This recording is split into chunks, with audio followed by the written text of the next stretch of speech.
Assalamu alaikum, everybody, and welcome to Connections, our ongoing series here with Sheikh Idris and myself, Dr. Mazen Atasi, where we explore the connections between our inner psychological, emotional health, our well being, and our spirituality as Muslims. Inshallah ta'ala.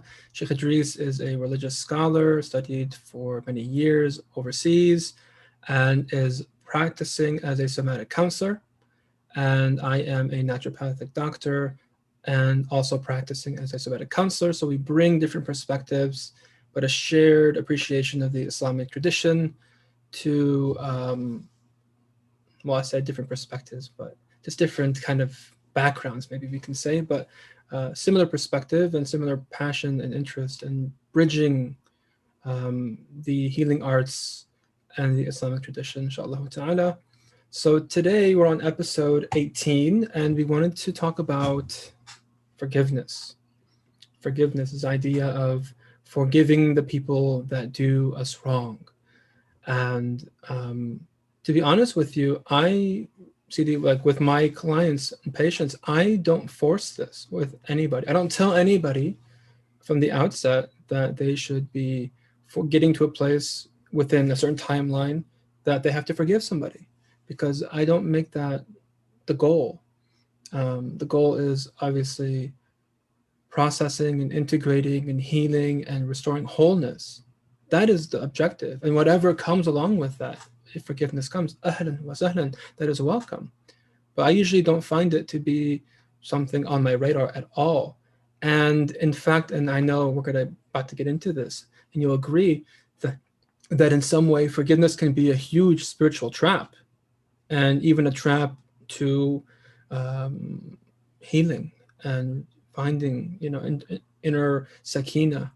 Because at the end of the day, if you haven't actually felt through the injustice, the pain, the hurt, the emotions that were caused by so and so person, then for you to bypass those actual emotions and the actual physiological, the psychobiological process that needs to complete and just forgive them and just pardon them is something of a disservice. It's something unjust to yourself.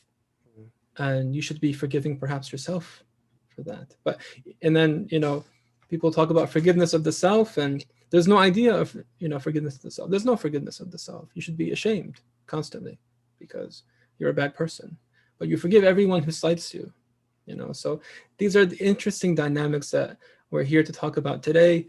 And I'd love for Sheikh Idris to start us off here with kind of his initial thoughts on forgiveness and kind of what you see, CD. You're a religious scholar, you are a counselor, you treat people in the Muslim community. What do you see in regards to this phenomenon of kind of I don't want to call it toxic forgiveness, but just unhealthy forgiveness? Yeah. I mean, the reason I sort of pressed Mazin or suggested that this be the topic we talk about in this session, and my reasoning for that was a specific focus on the way that forgiveness is often used in our community that you have just highlighted in calling it toxic forgiveness, for want for a better word. Mm. And the reason I wanted to speak about this really is how prevalent and endemic it is in our community, about how often when people have been wronged, how the community almost demands of them that they have to let go of that feeling that they've been wronged, and they have to reconnect with the people that have wronged them. And if they don't do so, and what we're calling forgiveness, because I think we really have to understand what are we talking about when we speak about forgiveness, because there's so many different aspects of what we're and what ways people understand what forgiveness is.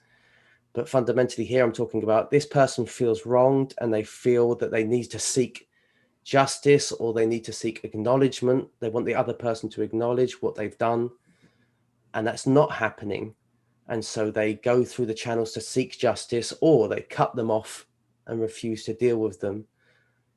that they're often made to feel guilty for doing so, and that almost as if they've committed a sin for doing so, and that they won't be forgiven by Allah for doing so. If they don't forgive, then Mm. Allah won't forgive them. And that's really what I want to focus on tonight, because that's what I'm seeing so common in our community, is that someone who's been wronged is made to feel wrong for seeking some sort of justice or taking some action whereby they're not reconciling.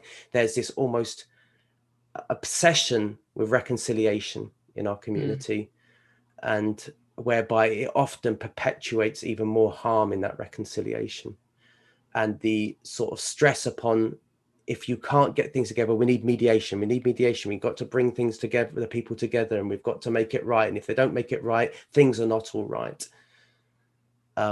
And this is what I'm seeing endemic in our community, and in the mindset of our community is that this is how things should be done. And I really feel uncomfortable around those practices, to be honest. And I see so much pain, people having to almost suppress their pain and go through so much mental anguish because of this. So this is the Yeah. topic for tonight.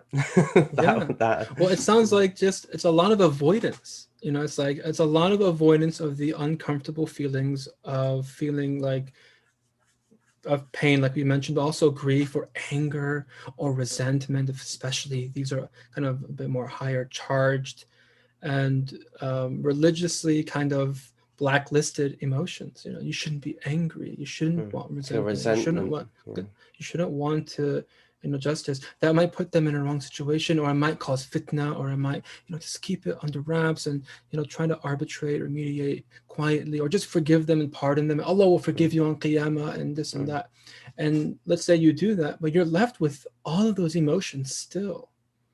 And if there is not an outlet, I mean, we know now psychologically and neurologically that there's a type of upregulation of stress hormone, the nervous system ramps up, hormones ramp up. There's a whole activation of the system. And I think of it as like seasons. So, or you can think of it as the day as well. But just in seasons, for example, like you had the spring and then you had the summer, it gets hotter, more charged, and then there's the fall, the autumn, and then there's winter. And I think of it like when there's any type of activation, there's a kind of an initial beginning and then there's a uptick. And that's that choleric energy, that fire, that biliousness, the hot, dry, goal oriented. I need to get this done. I need to fix this. I need to resolve this. And that's not a bad thing. And that's something that oftentimes has a negative connotation. But when that shadow form of that summer energy, which is, okay, get it done, but get it done underneath, get it done quickly and just suppress it, as opposed to you working with that process and then naturally coming down into a type of autumn, melancholic, cold and dry, pensive, appreciative, acknowledging, and then finally the winter, which is like this. Things are covered with snow, things are white, pure, there's peace, things are settled naturally, organically. And that's like when forgiveness. And right before we jumped on, I gave this example of, you know, someone getting hit in a car, you know, and becoming paraplegic, you know, by the shot, you know, it's just horrific. And let's say the person was a drunk driver who caused that accident. You wouldn't expect that person after a day or 3 days or a week or whatever to, you know, forgive the drunk driver. That's something so toxic, you know. And rather, I would imagine that person, if they're allowed to be with their feelings of rage and feelings of grief and sadness and loss and live their lives and find God through that trial and make peace with it, that maybe at the end of their lives or at some point, truly with sidq, they be able to really just forgive that person, recognize it as something from Allah, and really just be able to move through that process to completion. That's forgiveness. That's real complete. That's sidq, that there is a type of harmony internally and externally, neurobiologically and spiritually and morally. You know, like there's a oneness to that. But when you're internally on fire and charged, and then you're like, I'm going to be the better person. Well, I'm not sure you're being the better person, because now what's happening with all those emotions? You're likely to get unwell physically, and you're likely to act out all that charge in your relationships. You won't be, maybe you'll feel angry with God. Maybe you'll act out on your wife and your children, whatever. There's a number of different ways that can show up. And that's what people will come to me off. I'm angry at Allah Ta'ala. I feel like He hasn't. Yes. So you're saying, I'm hearing you say, is that if you don't channel that anger towards who it's meant to be channeled at, for that example, that driver that was drinking, then because it's not channeled at the actual target it's supposed to be channeled at, and we suppress that, it starts to be channeled at other people that don't actually deserve that. And in fact, it can even be channeled towards God Himself. And so it's really important that we address the actual real issue that lies in it. Totally. And it doesn't mean you go and like burn the guy's house down, the drunk driver. That's not what that means, like directing your anger at that person. But you feeling wronged and you accepting that this person wronged you, and this natural emotion you have within you, of wanting justice. Like that's why we have Yawm al-Qiyamah. It's a day of justice. I mean, it's a cosmic reality. That's haqiqah. It's not a light thing, justice. It's heavy. Yawm al-Din, and Maliki Yawm al-Din. It's like these are very important things, and justice is a very important part of our religion as the middle way. And it's very just bypassing and disorienting when people have been grievously harmed and affected for the rest of their lives effectively, to be told that it's not spiritual, it's unacceptable, it's not virtuous to feel angry or to want justice. I don't think that's appropriate at all.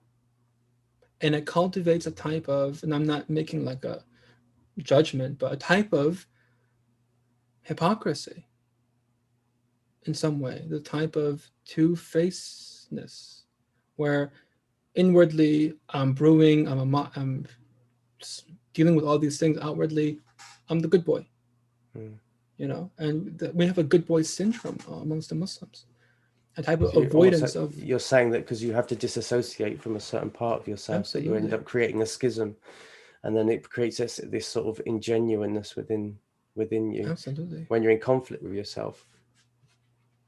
When you're in conflict with yourself, exactly. Which is the opposite of what we would define health as, which is harmony with the self. You can't be in conflict with yourself and be harmoniously in balance with yourself internally and with your environment. Those are two different things at a principle level. And so I refuse to believe that Allah Ta'ala would want that. That's not how He designed the world. That's not how He designed these patterns and the way, the sunnah of Allah in creation. This is not how Allah Ta'ala creates and organizes the life force that, operationalizes creation, that drives creation.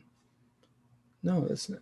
There's things should be appreciated, things should be respected, and there's the Sharia in place, which, I respect the Sharia 100%, and the Sharia does not say for anyone to when they're wronged that it's peripheral, it's marginal, just forgive, it's not a problem.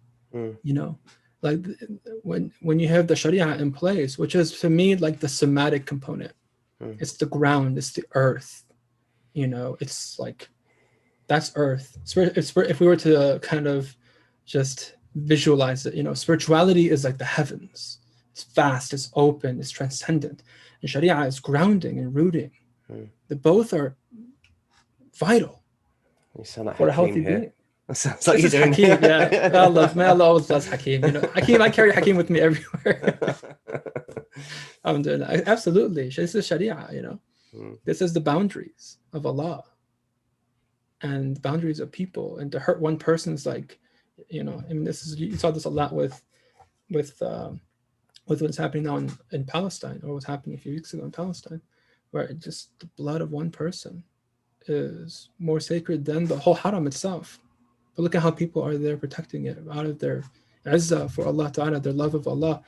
But like one Muslim, and their rights is heavier on the scales of God than his house in Mecca or his house in Jerusalem. Like, just, there's a hurma, there's a sanctity to human beings. And for you to ask others to, subjugate their sanctity and their rights, and you're just standing there kind of neutral, and it's easy for you to say. Easy for you to say, absolutely. Let's see you get tested with that.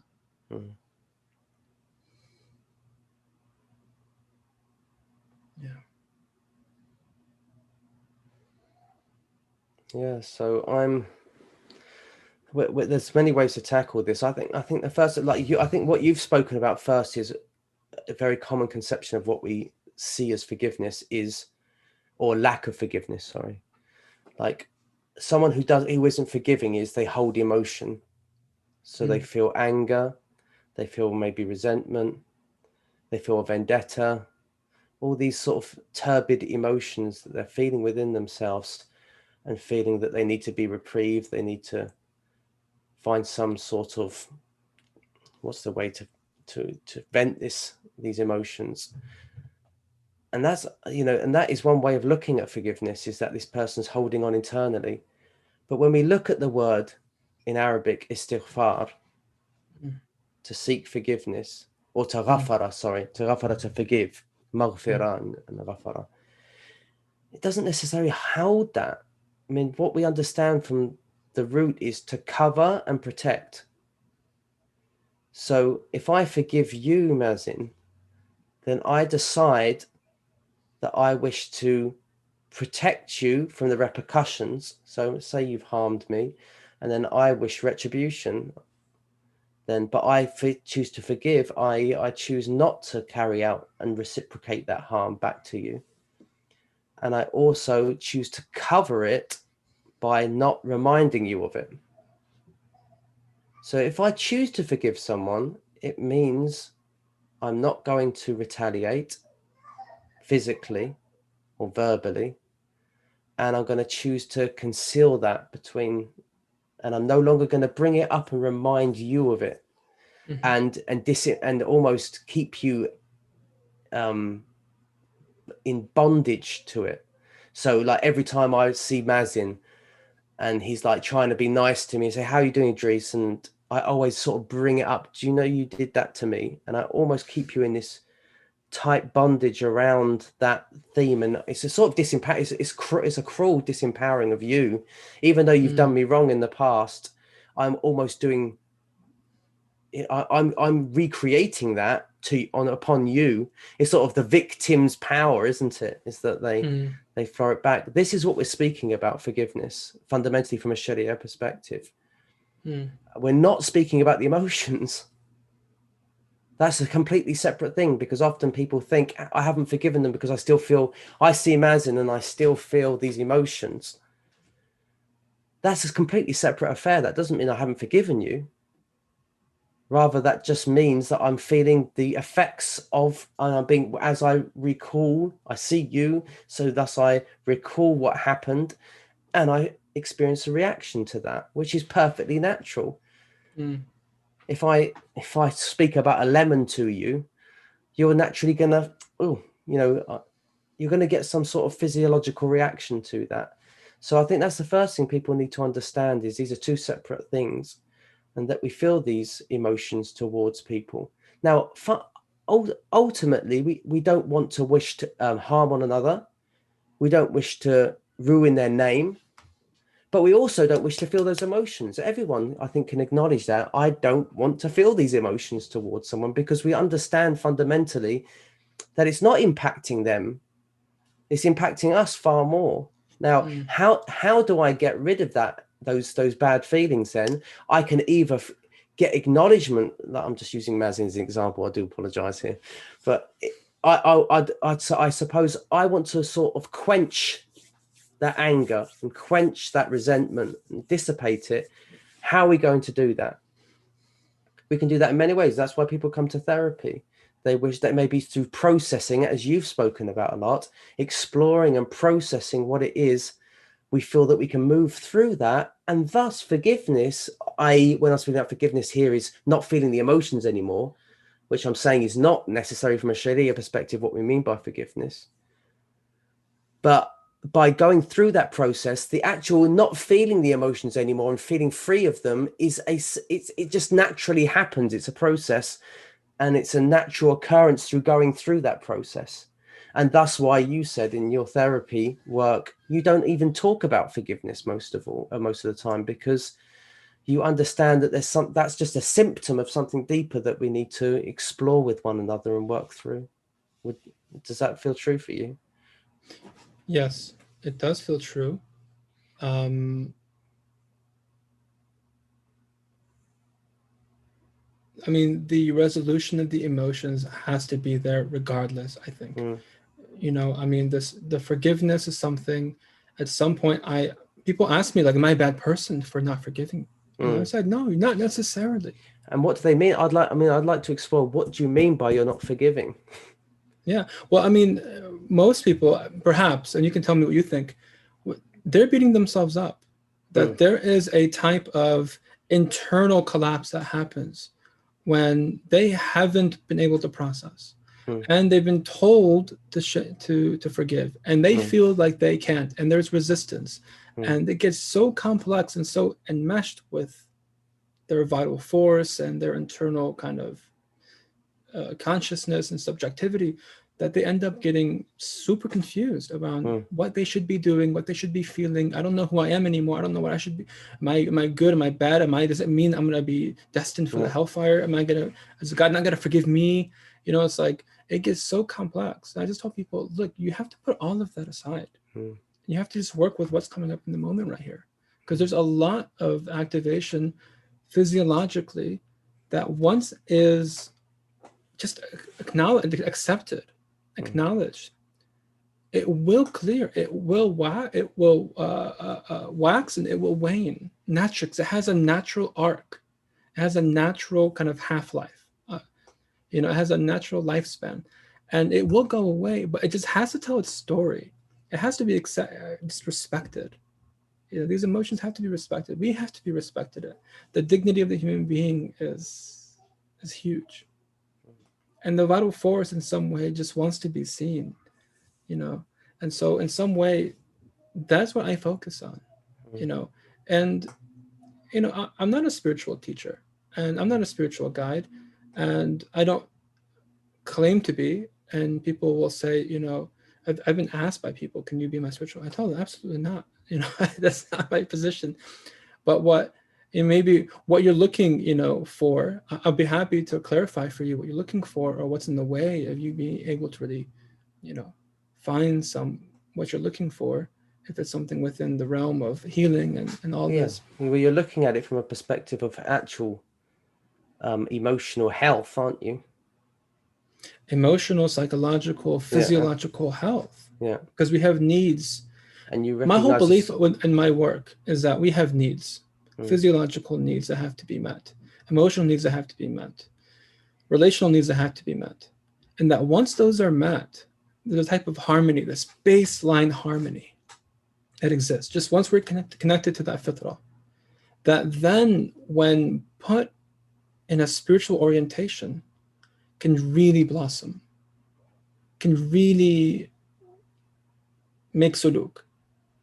I really believe that. And then that's the individual can conviction. Let go of the things that they're actually absolutely fixated on. Part of health is not being driven by passions, not being overwhelmed by emotions. You can feel emotions. And the moment you feel them, they give you kind of the message, they galvanize you in a direction, and then they go away. Like that's just, and you're just present. Sorry? Once they're met, like an appetite. Yeah, once they're met, once they're recognized, once they're met. But it's not supposed to be there chronically. So it's not, when people come and ask me that about forgiveness, I don't see it a spiritual issue about you're a bad person, you have a big nafs, and shame on you, and you should forgive, and just forgive them now, and I'll give you a journal, prompts, from a psychological perspective, and how to work on your forgiveness muscle or something. I don't do that at all. That's, for me, that's from my perspective, that's malpractice. Well, that could be totally abusive. That can end up being abusive. Yeah, because you're basically you're like enabling kind Well, of like. that's what the community. That's the point we're talking about today. Is that's what they're meeting outside, though. When they go Mhm. outside, the wronged end up feeling wrong. And really, we need to explore sometimes. I mean, sometimes with an interventional approach, is like, what are you able, what do you need to do? What things do you need to set up in your life so that you do feel almost some sense of empowerment again? And that sometimes can feel like sometimes that might mean you might need to distance yourself from certain individuals. Oh yeah, Sometimes that might mean that you need to take that person to court and seek justice, so absolutely. that emotion can actually be channeled through and come to its conclusion. Or it may mean that you need to just sit here in this room and we process this stuff together and not feel that you're attacking yourself anymore. And when you can start to feel almost autonomy in your life and feel empowered in your life, and you can let go of that thing, but we Mhm. don't know that as we sit in this room together. We don't know where that's going to go, but I'm willing to sit here and explore it with you, and let's go on the journey and see where it goes. Yes. Another option also is that you don't forgive them and that person continues to harm other people. Mm, Because it's a type of blanket yeah, acceptance of this person's antics. And so it mm, becomes perhaps even a type of communal obligation for yeah, someone. You can, I mean, forgive, not forgive, but you should say something, you should engage. mm, And people sometimes they use forgiveness like don't speak the truth kind of mm. thing. Yeah. Don't speak to That's it. what we're speaking about, really. Yeah, Exactly. And that's what, again, just to clarify it, like that's not forgiveness. yeah, That's you're lying mm, and you're suppressing and you're maybe creating conditions for further harm. mm. So sometimes you do have to, call out people. And Now then you don't we're have to call out working on giving. culture. Then we'll be working on giving them the confidence to be able to do that, because Exactly. again, they've got to come to that conclusion in themselves.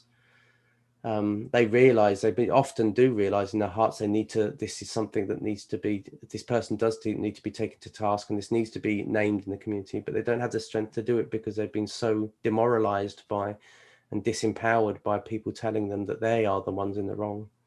Mhm. But yeah, I wholeheartedly believe that it ends up we perpetuating even more harm by not taking action. That's right. Mm, That's why people, I mean, it becomes a type of cancer, it becomes a mm, type of collective, issue when you're not able to, cancer. It's really fascinating, even um, physiologically, it's a type of growth in the body that grows outside of the network of the whole.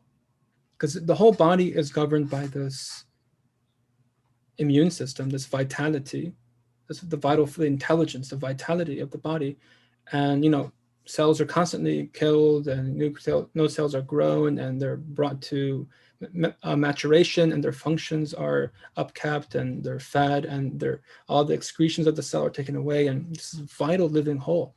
But somehow cancer cells begin to grow and they're outside of the matrix of the whole, and they can just grow indefinitely without the checks and balances. mm, you know if you were to see if the vital force was to see you know this growth, and it's okay, you've transgressed the boundary, but it's okay, we forgive you, come on, you're welcome to stay here. And then the cancer takes over, metastasizes, and kills the whole organism. That's toxic forgiveness. That's spiritual bypassing. mm, That's the epitome of bypassing. You're not addressing a problem because you're afraid of confronting it, you're afraid of making a fuss, you're afraid of being criticized or blamed or whatever, fears and insecurities one may have around mm. showing up for themselves, speaking the truth. And so we collapse on ourselves, and we'll never be able to find that center place within us, nor a community that's founded on justice and balance, if we're not able to speak to these things clearly.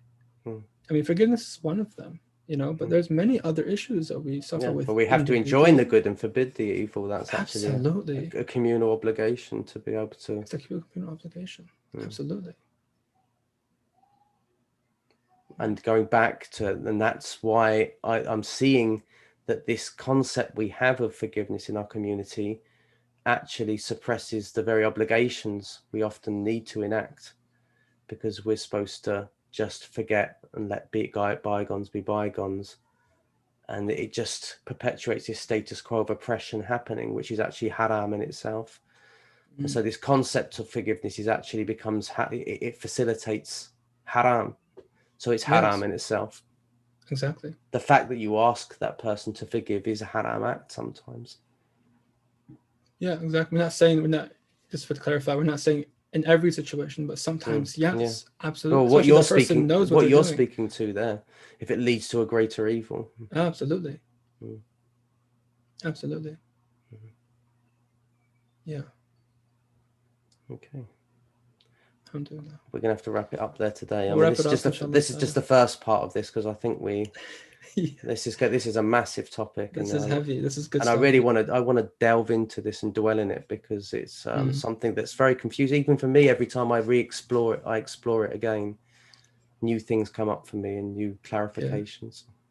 Bismillah. Okay, well, stay tuned, everyone, for part 2, inshallah. Thanks for listening. Inshallah, we'll see you all next time. Assalamu alaikum. Thank you, Shaykh Idris. Assalamu alaikum wa rahmatullah.